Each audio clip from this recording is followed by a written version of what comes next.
going to do today is we're going to shut down our Heatmor furnace for the off season in the summertime. First thing we're going to do, 3/4 inch socket with a ratchet or 3/4 inch open end box end wrench. We go to the back of the furnace, we take off our flue cover. What this does, it exposes your flues. And this particular unit here is the X series, so it's got the multiple flues. You would do the same thing if you had a standard CSS as well.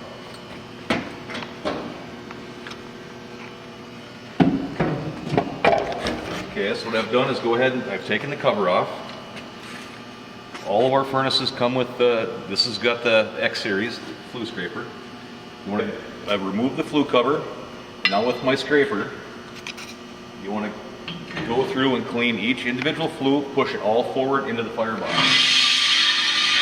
Once your flues are clean, then you go ahead and reinstall your flue cover.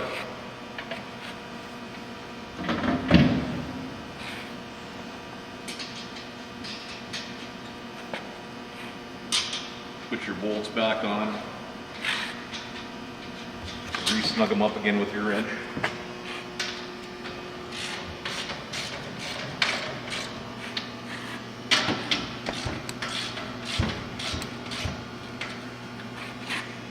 Now we're done back here. Okay, now we've cleaned our flues. Now we're to the front of the furnace. Now what we're going to do is we're going to shovel out the inside of the firebox. It does have an auger system on it, but I like to be able to clean the corners and get the firebox cleaned out completely for the summer. So with that then, a square nose spade works really well. I happen to have a round one here. You literally just go into the firebox, shovel your ashes out. Grain scoop works well for the initial, get the big stuff out.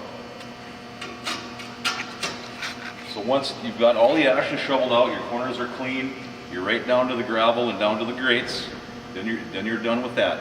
And what we're going to do is we go around to the back of the furnace and auger the ashes out.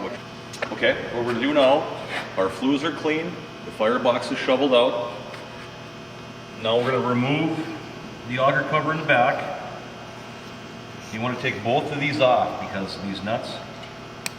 Otherwise, you'll break it when you put the auger in.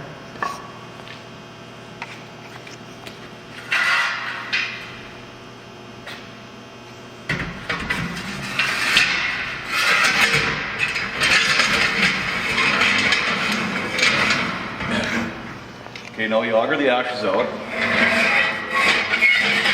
Okay, once that's done,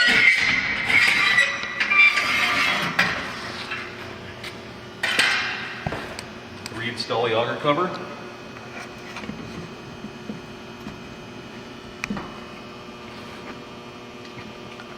And last but not least, you want to cover the stack. In this case, I'm going to put a 5-gallon bucket up there. Depending on if you've got a chimney extension or not.